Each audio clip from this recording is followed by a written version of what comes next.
Here I am.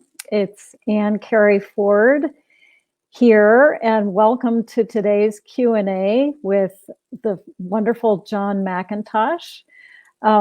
This webinar is called What's Really Going On, with a bunch of question marks.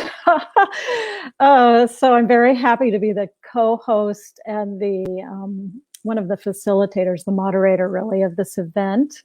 It's John's first ever Q&A live, so we're very excited. But before we get started, I just wanted to mention a few housekeeping notes. We're going to try to keep this at 55 minutes max. And if all goes well, another webinar will be scheduled soon. So make sure you stay tuned to, first of all, John's Facebook page. I think he's going to pop up a banner where you can find that. John McIntosh on Facebook. Kind of waiting for the banner to see if that happens.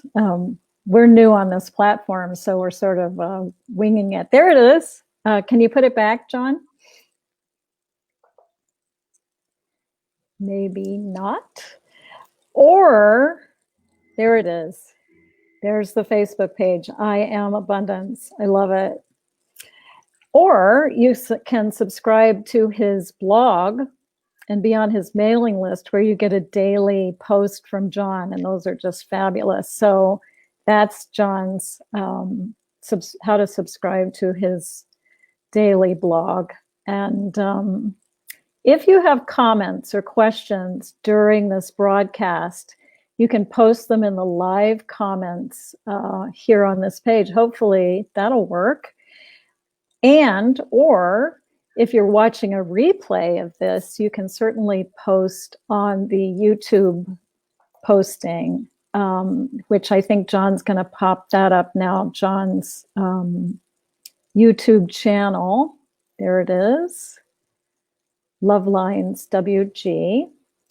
Or we give you many ways to communicate. You can email John at this address here.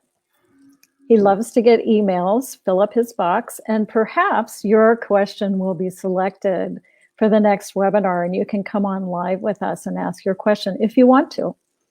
So before we get started, I just briefly want to introduce myself. My name is Kerry Ford, and I've been exploring the topic of the shift, which is the time that we're in now, since I started to receive downloads about it in January of 2019.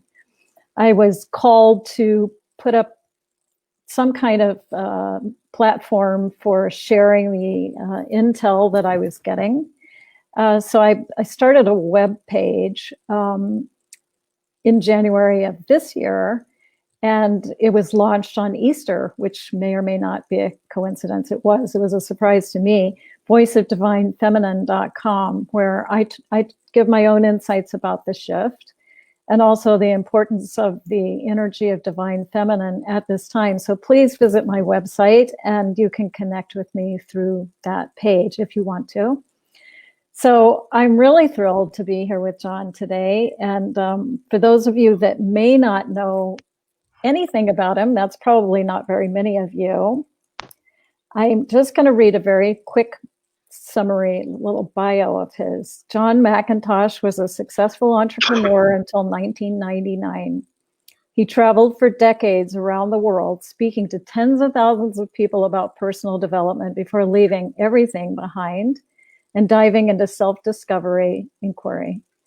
John shares his acquired understanding of the false self identity, together with his personal experience of thinking with the heart, which returns you to full conscious awareness of who you really are.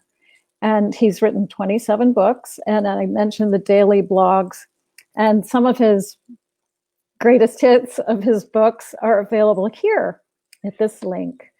So without further ado, I'm going to bring on John McIntosh, and he's going to share a few comments before we get started with the questions. Hi, John. Hi, how are you? And thank you so much, Anne, for agreeing to be the co-host of what is our first online Q&A. We may change the name at some point, but that seems to be the name that we've been given for now. And as it relates directly to what I call the Great Shift, I have a short handbook called The Great Shift Explained, which is a very, very brief read that can be of some help. You'll find that in my copy of books link that you saw before. And that brought up the title for our first show, which we call What's Really Going On? And this is a question that I feel is probably resonating throughout the world with billions of people right now, because it's very difficult to not have recognized that the world is changing quickly, not the least of which is this so-called pandemic that has literally been the first time in certainly anyone who's alive today, globally around the world, shut down the whole world. It may be opening up a little bit now, but it's a symptom of the Great Shift. So let me just touch on what is actually happening. And the first thing to touch on is that what we're experiencing in the world, in our lives, in the universe or universes, depending on your predilection, is a dream. When you go to sleep at night, it's no different, except that's fragmented. When you pass over and leave the body, it's no different. That's another dream. All of it's a dream. The reality is that you are the one consciousness, the single consciousness, on whose screen the dream is projected. And when you, seemingly an individual, become aware of this, and I don't mean intellectually aware, there are many that believe this, but in the heart, are aware that this is a dream, you can think of yourself as being free. I call it free with baggage because there are still remnants of what I call conditioning. Others will call it karma, but I call it conditioning that defines the individual so-called person, individuality, or what I call the false self-identity that most people believe is really who they are. And they consider the world to be reality. Neither of those things is true. And in that false existence, in that phantom, in that dream, is a roller coaster of highs and lows, happiness and sorrow, that exists as a result of the way that the dream comes into manifestation. And it comes into manifestation as a result of the belief in separation. You cannot have a universe unless you have what appears to be a from here to there phenomena. And that occurs as a result of the illusion of time and space, which says it takes me 5 minutes to get from one end of the house to the other end of the house. It'd be a fairly big house, 5 minutes. And that creates the illusion of space. So within the illusion of space, you also have the illusion of opposites, high, low, dark, light, hot, cold, happiness, sorrow, an infinite number of opposites.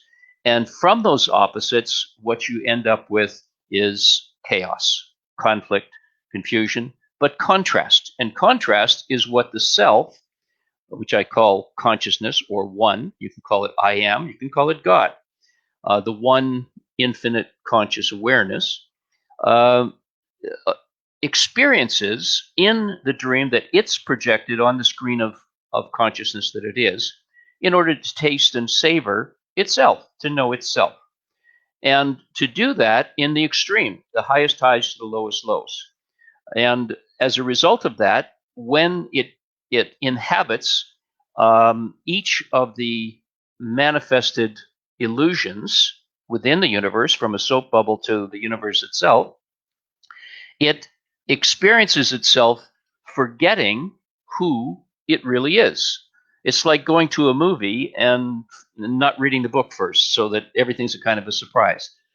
And that lasts as long as it lasts until it, the what I call the slumbering God self, is sufficiently frustrated. In other words, it's had enough with the dream to be ready to awaken from the dream back into the awareness of itself. And that's what happens on a regular basis within the dream. It's a dream within a dream in our particular solar system uh, during 26,000 year cycles, which we have just gone into. We've been in for about 11,000 years a patriarchal cycle. They call it the divine masculine, which becomes highly dysfunctional as it comes to an end. And as you can see, the world is highly dysfunctional. It has been for thousands of years, but certainly in our lifetime, we've seen enormous dysfunction occurring and spiking now. And as it interfaces with a neutral period of about 2,000 years, and this is written in virtually every sacred text, uh, it passes out of the imbalance where the divine feminine has been suppressed, and we see this everywhere for the last thousands of years in history, and certainly recently, uh, and into a what you might call a balanced phase. You could call it an age of light, and that's what we're moving into. However, when the dysfunctional patriarchy collapses, as it is everywhere now, it seems like it's becoming more chaotic. Well, this is if you read the Bible at all, it says what's full must be empty, and so what is full of dysfunction throughout the planet must first of all be emptied. The divine masculine dysfunctional patriarchy must collapse in order for the neutrality or balance to come into being. And so in the process, you see a rise of the divine uh, feminine occurring as well. This doesn't mean it's taking over or replacing it or beating up the patriarchy. It's simply coming into a phase of balance where the masculine and feminine, the divine masculine and feminine, create a phase of about 2,000 years of neutrality or peace. And in that phase, the light is brighter.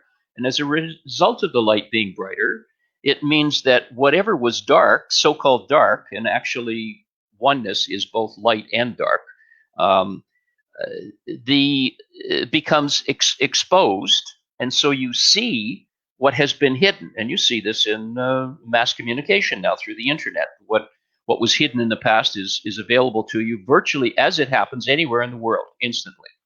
This is an aspect of the exposure of the darkness because of the increase of the light that's occurring during this phase. Now, remember, this 26,000 year cycle, which is 11,000 years plus 2, and then another 11,000 of feminine plus 2 of neutrality. These 26,000 year cycles, it's also a dream. It's not real, but it's a way of the self placing it into what I call the divine discontent, a phase where it becomes intolerable to stay in the dream, and as a result, turns inward at some point, depending on its level of frustration, and seeks the light. You could call this a phase of vulnerability, of humility, where there's an openness, where there's an authenticity, where there's a transparency, where the light can enter. And for some, it takes a great deal of discomfort before they're ready to reach that phase. And for others, it seems like it's very quick. It doesn't matter. Wherever you are being exposed to this intensified and growing, very quickly growing light of the great shift. And it's appearing, it's showing up in the dysfunction of the planet. It doesn't matter whether it's a pandemic that's real or not real, that's been orchestrated by something called the deep state, or whether it's real. It doesn't matter. It doesn't matter if this orientation towards black inequality is real or not. It doesn't matter if there are wars or rumors of wars, as it says in sacred texts. These are just examples of the way that the dysfunction is being exposed so that it can fully collapse. And in this way, as a result of the chaos, the frustration level of not millions of people, but billions of people spikes. And many people then turn within and start asking the real questions of what's it all about? What's really happening? Well, what's really happening is the false is being exposed, the false self-identity. And the false self-identity is based on what's called conditioning. Some call it karma, which is attachments, expectations, identifications tied to memory and imagination. Those things are the cloak that surround the slumbering God self, the real self that you are, and make it appear as if you are something that you're not, which is a person. You are not a person. You are God. Call it the self, call it whatever you want. Some will say this is blasphemous. It's actually blasphemous to say you're not God. Jesus himself said, know you not that you are God.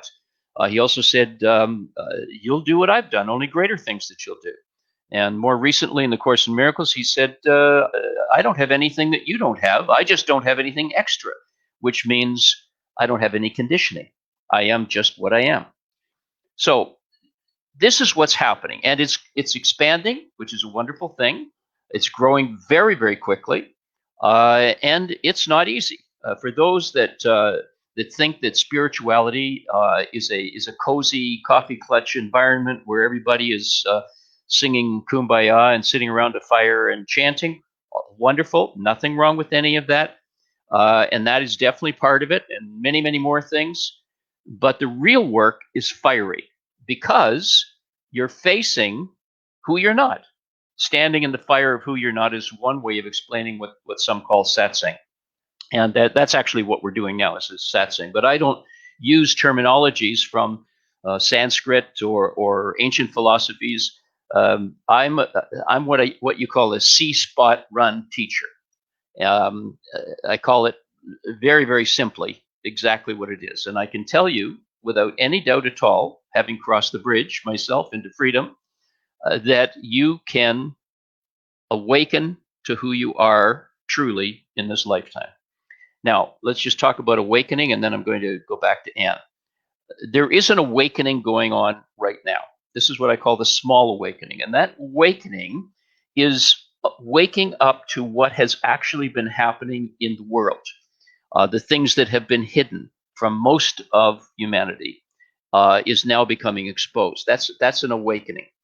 And in that awakening is the possibility of the deeper awakening, which is freedom. That is understanding that you're not really a person, that you are God disguised as a person with a name and a passport and a driver's license and whatever other identifications that you might have. So there's a small awakening to what's going on in the world, which is a dream, but greater clarity. And there's the greater awakening. You can call it enlightenment or self-realization, if you wish, many, many other names, which is the true awakening to who you really are. And you can do that while you're in the body, which means dying before you die. Dying means dying in the identity, not the body. The real fear of death is the fear of the loss of identity, of being nothing. And in truth, in order to greet the you, the real you, capital letters, you must do it naked, empty, nothing, because that's what it is. And yet it's also all that is. It's everything and it's nothing. You must meet that carrying no baggage at all, totally empty. So this is the fear of the false self, is what happens if I die to my identity? What then? Is it just a void? Well, I can assure you it's definitely not a void. It's whatever kind of bliss that you feel might exist, it's far greater, far more wonderful. And that's who you are, not what you have, not what you get, not what you grow towards, not what you evolve towards. It's who you are, because who you are can't be taken from you. What you have can most definitely be taken from you, and you have lots of examples of that in your life.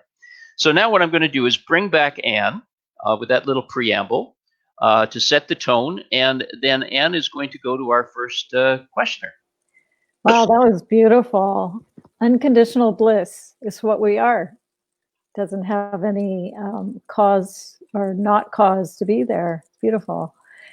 So it's my sincere pleasure to bring on Maria from Iceland. She is our first questioner. There she is. So I'm going to hand it over to you, Maria. Thank you so much for being here. Thank you for having me. Thank you for coming on to the first inaugural broadcast and helping us make it flow into a greater volume of light. Thank you so much, John, and thank you so much for doing this. So I was wondering, my question has to do with self-inquiry, and it's probably quite fitting for current times or what appears to be happening. And there seems to, or I feel personally, there is this consistent dance between the two worlds, or if you will, between having this awareness or intellectual awareness, at least, of the self, of what it is, and in particular, what it is not.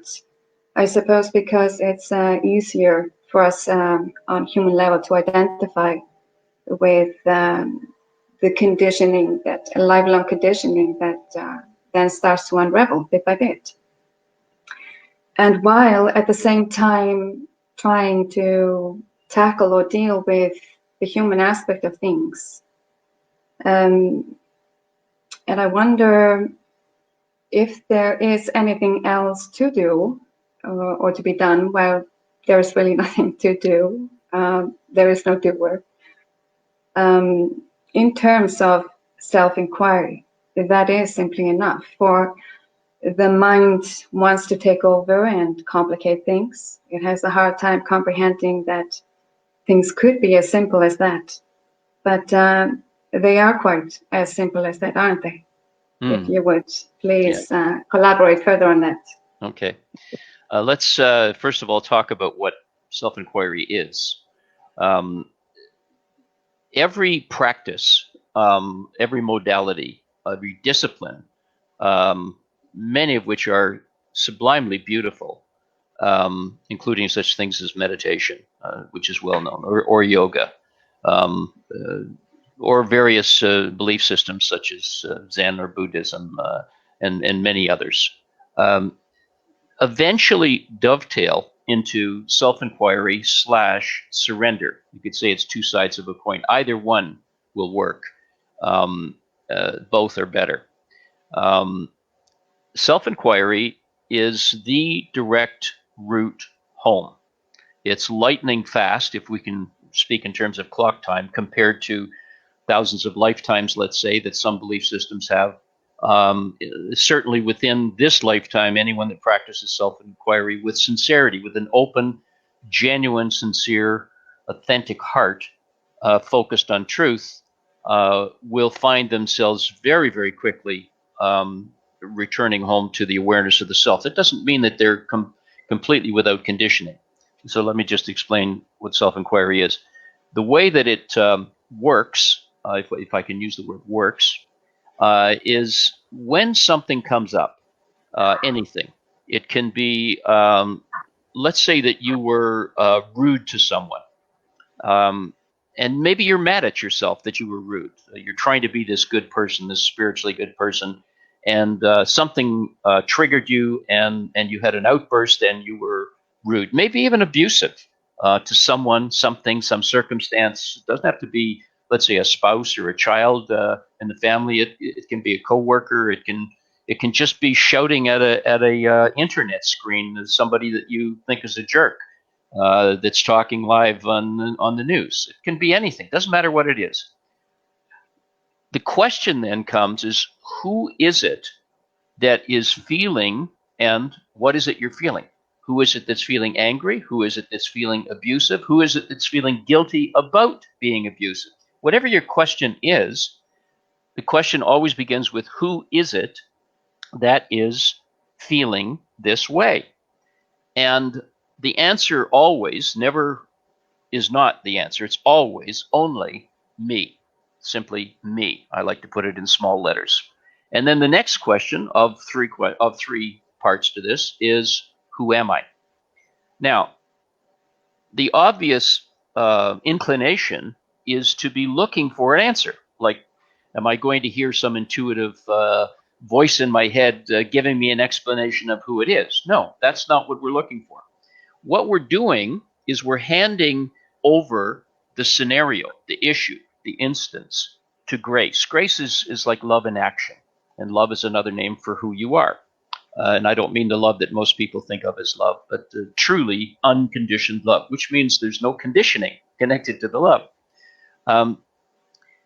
And what happens as a result of handing it over is that the light, which is like awareness, intensifies and shines on that vignette, on that moment of questioning, which is an aspect of who you are not, of the false self.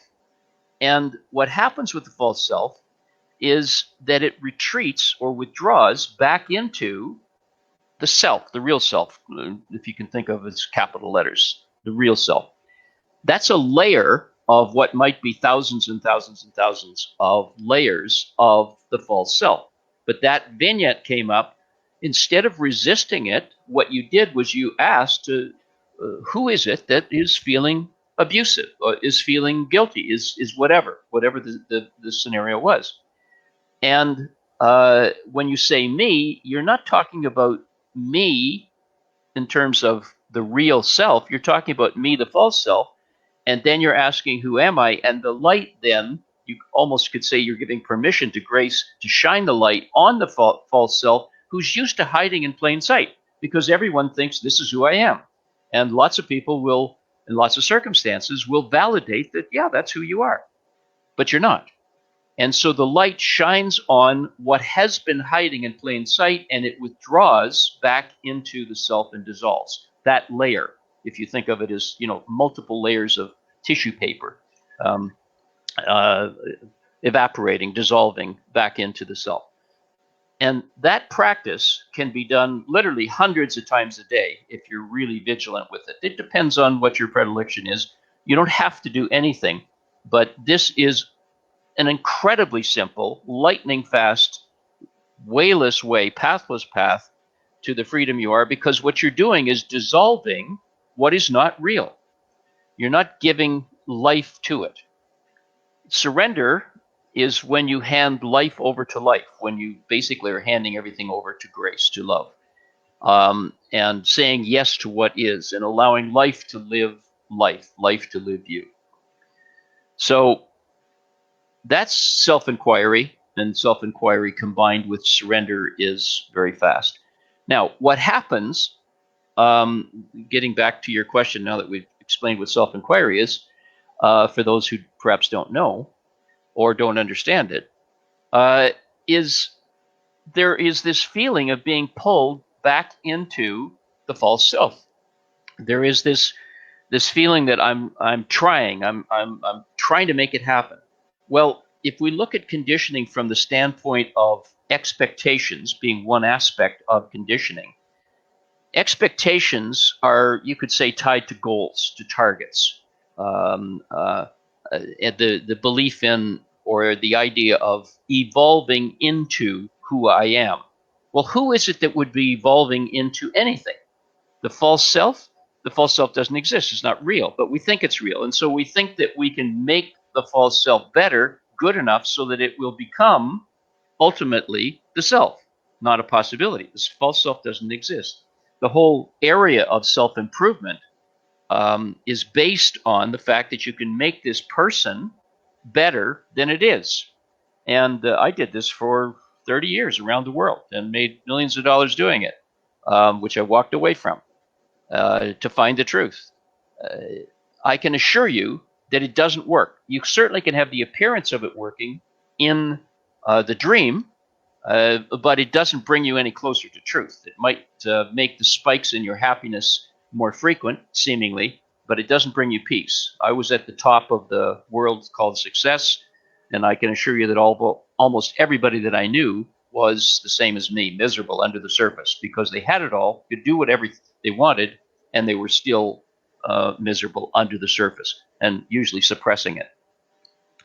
So the false self has a kind of reality that is almost like granite, and it wants to stay alive. So when you're so-called working, which you are not, you're not working. It's the slumbering God self beneath the surface that is pursuing itself, its fully awakened self. When you're seemingly working towards self-improvement, spirituality, being better, waking up, being free, the false self is going to try to trick you wherever you are most weakest, call it the Achilles heel, wherever you're most vulnerable, it's going to try to pull you back into the dream and make you believe again, or continue to believe, or expand your belief that you in fact are real. And so this is what makes self-inquiry seem difficult. And the answer is very simple, and that is, you don't beat yourself up. Who would you be beating up? You're beating up someone that doesn't really exist. You very gently pull your attention back onto who you really are, the self, truth, God, one, love. For me, the word was freedom while I was focused on this. And just return to the attention of who you really are. And that return can be as simple as using self-inquiry on a repetitive, repeat basis throughout the day. You can do it walking down the sidewalk. You can do it shopping for groceries. You definitely don't need to be in the lotus position, trying to zone out from everything. It's okay, absolutely fine if that's what you want, but opportunities to exercise self-inquiry are going to come up over and over and over again during the day, especially in the environment that we're in right now, which is wonderful. You could say it's the worst of times, but also the best of times, like from The Tale of Two Cities. So you use these opportunities of contrast, of difficulty, of chaos, to take self-inquiry over and over and over again into the depths of your being and dissolve who you are not. Recognize, witness if you like, that you seem to be failing frequently, but you're not. It's just part of the false self trying to stay alive. It's like its last gasp for life. And you can just basically sort of point it to the corner and say, go sit in the corner. Something like that. I hope that's helpful. Yeah, yes, it's very helpful. Thank you, John. And if I may add a little bit, you mentioned this in combination with saying yes to what is, right? That's surrender, yes. Yeah, exactly. I found that to be a pivotal turning point for me personally. So wonderful. That's wonderful. That's wonderful. Thank you so much for joining us, Maria. Yeah. Thank you. Lots of love. Oh, that was awesome. I think we should go straight to our next question, which is our friend Dan in Brighton. Thank you so much, Dan, for being here. Hi, thank you. Okay. Hey, John. Fire away. Okay, so this peace and love, freedom that I feel most of the time when alone, in nature, when talking to certain people and reading things, it doesn't seem to last. It doesn't, especially when at work and around certain people. I seem to I get triggered and return to ego and find it difficult to get aware again, really, to remain there. Yeah.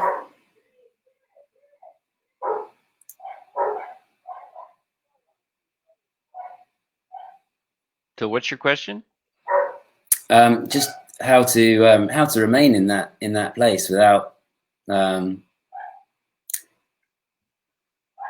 to remain present all the time, really.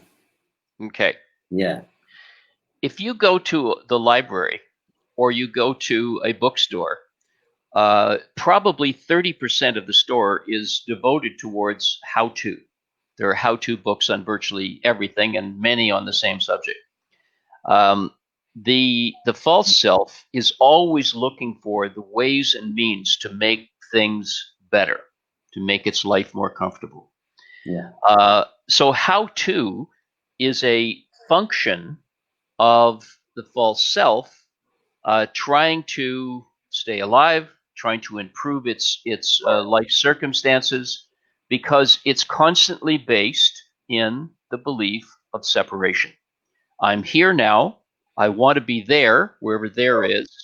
How do I get from here to there? The self is without the belief in separation. It's always one. There is no such thing as separation in one. How could there be? As soon as you have a this and a that, you have separation. So whenever we, and this is looking at what you're feeling, what you're thinking. When let's just say you, but many are asking the same question, I assure you.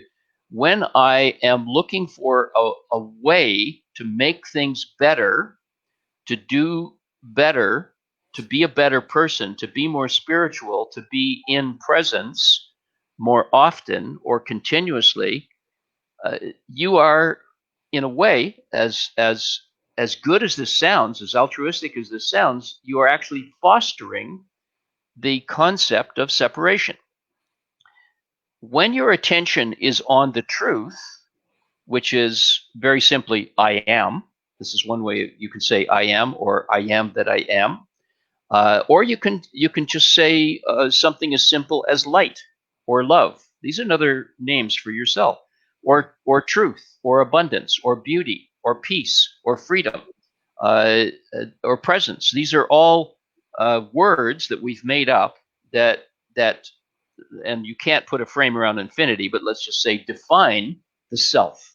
In truth, you can't define the self, but they're as close as you can get. And what they do is, what that does is it brings your attention back on the light. And it takes the onus of responsibility to make something happen away from this, and who is it that's asking, this false self that's trying to make something happen. Because a lot of spirituality is oriented around, focused on making it, the false self, the unreal self, the person, better. So when it talks about having presence, it talks about having peace, it's talking about the false self, the unreal entity called a person, making their bed more feathered. That's not what happens. There certainly are vignettes or feelings or moments where you feel more peaceful, when you feel presence, or you're in the presence of someone who is, let's say, in presence all the timeless time, and you can feel it. It radiates seemingly radiates from. It's actually radiating from yourself. But I won't get into that. It's a whole different, more complicated subject, and I want to keep it simple. Then what's occurring is your attention is actually being given to separation, because you're trying to make something that isn't real something better than the experience that you're having. Not a possibility. Yeah. So what comes with that, and this is actually a good thing, is frustration. There can even be beating yourself up, being angry with, oh, I screwed up again, I did it again, I was there and I lost it. And this goes on all the time. So the answer is always simple, and of course the false self is always looking for complicated. It seeks, but it never finds. It doesn't want to find, because if it finds, it has to disappear.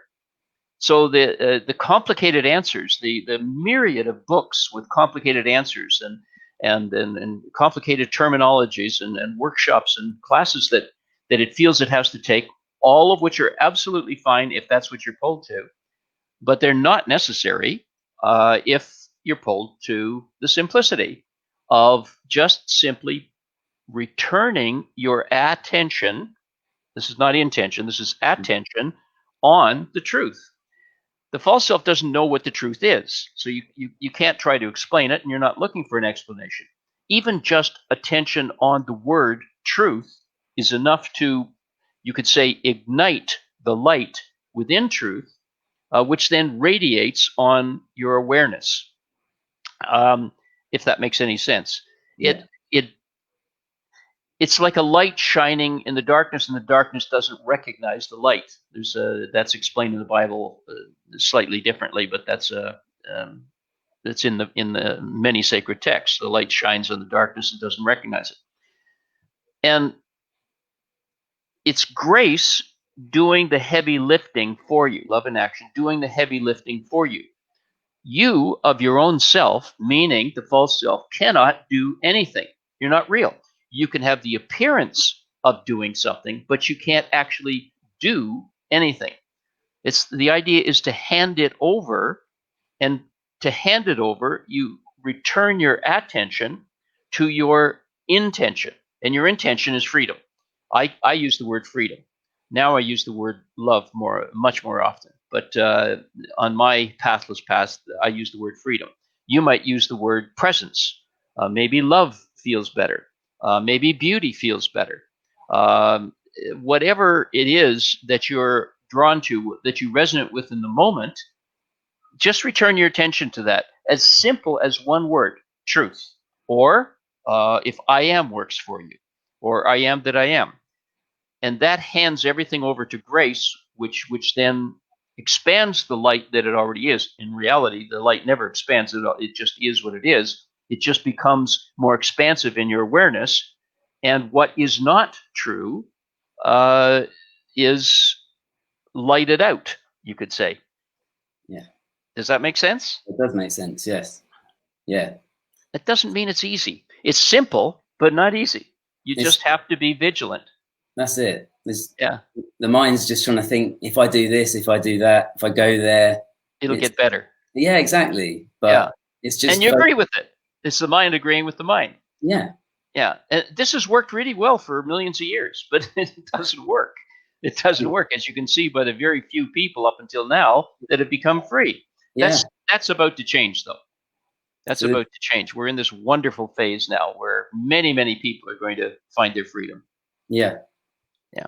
So wherever you are, it's just to stay within. It doesn't matter what situation it is. Wherever you are is absolutely perfect for your highest purpose, which is always, there is only one purpose in all of us being here until it happens, and that is to return to the awareness of the God that we are. That's the only purpose in being here. Everything else is just fluff. We can enjoy the fluff. Nothing wrong with that. But it's much easier to enjoy the fluff when you're free, I assure you, than it is when you're still believing that you're a person. This is going to sound really, really crazy to a lot of people. And that's okay.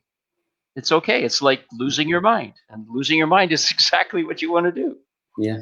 Okay, we're at about the 43-minute mark, Anne, so I'm going to go back to you. Thank you, Dan, for being with us. Thank you very much. Thank you so much. I appreciate it very much. That was awesome. Crazy is the new sane. That's the teacher. Exactly. Do you want to take the question from Justin, or shall we do that next time? Do you have any other questions, Justin's, or it's whatever you feel? There's one from Trish in the comments. I'm sorry, Trish, I didn't get your last name, but I'll just run it past you real quick. This is fun. Absolutely. I thought the self plays in the grand dream doesn't exist, nor does the grand dream. So why give it any attention and analyze it? Thought we just ignore it because it doesn't exist. So we're here to inquire about a self that doesn't exist. Doesn't make any sense. Yeah. That's a merry-go-round, isn't it? Well, absolutely. But even the word ignore it is giving attention to something to ignore. Mm-hmm. You see?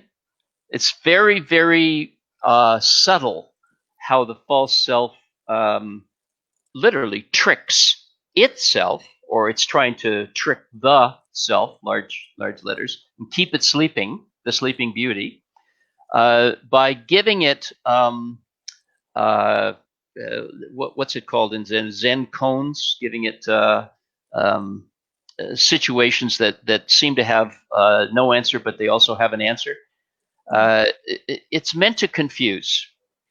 So whenever the false self tries, in parenthesis, tries to do anything, it is exerting an effort that actually expands or fosters the life within the dream.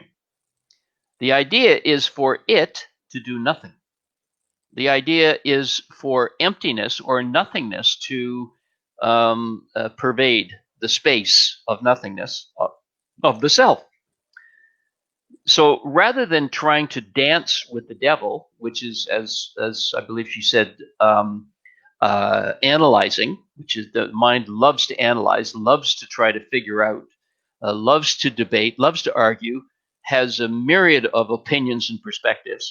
Rather than doing any of that, we just hand it over. And I'll go back to the answer that I just gave Dan, and that is just hand it over to grace, love in action. Just hand it over, and the easiest way to hand it over is to refocus our attention on truth. Because it's a trap.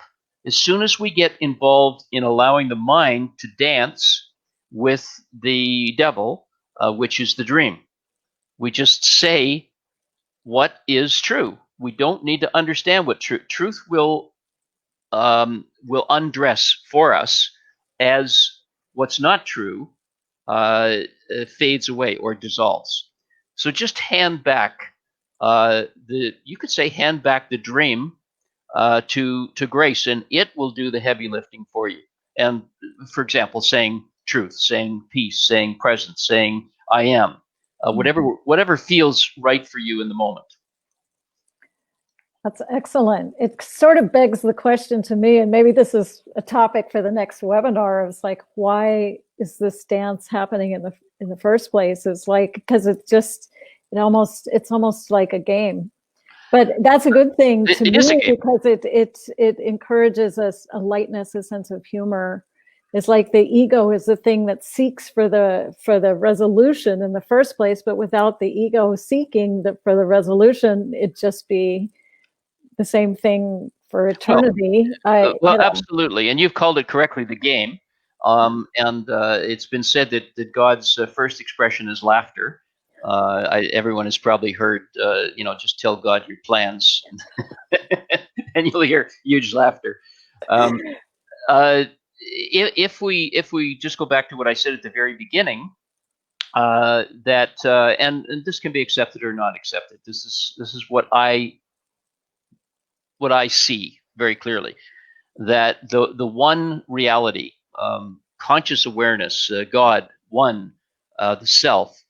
In order to know itself, it creates the universe, or universes, if you like, and everything that's in it, which we can call our planet, if you like, being part of it, and then everything that's on it and in it, creates all of it as a way to know itself. Absolutely. But also to dance, to play in the game of it, which it doesn't take seriously while it's conscious of it, through tasting and savoring contrast, opposites. And that includes the highest highs and the lowest lows.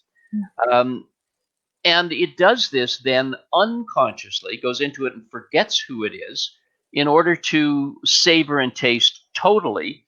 Because if you've read the book and you go to the movie, then you say, well, that's not what happened in the book. And, and you're arguing with the screen while it's going on.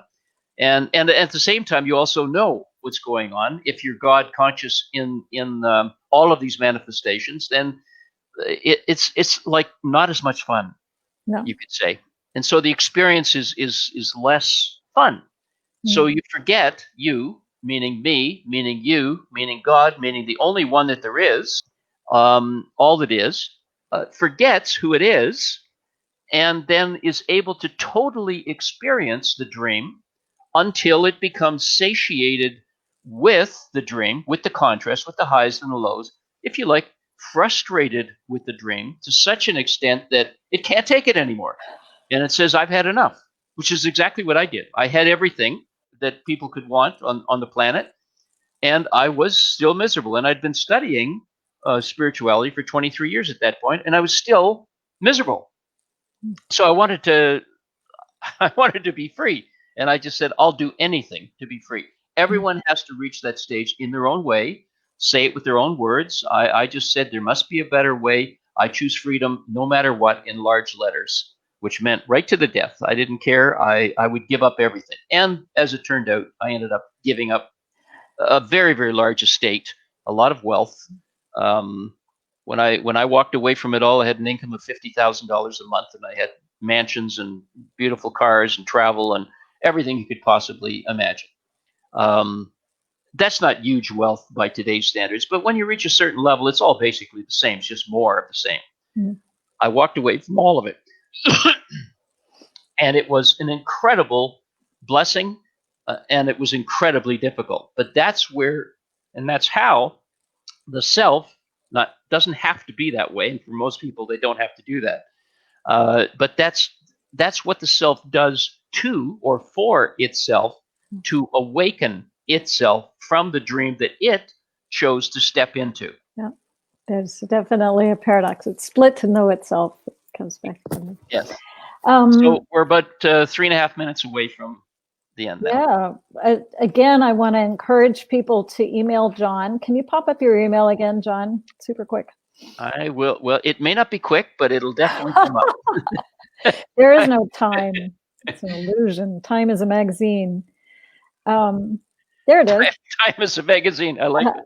So you can email John at this address. If this has prompted questions, we will probably do another webinar similar to this. And we're also looking for your feedback.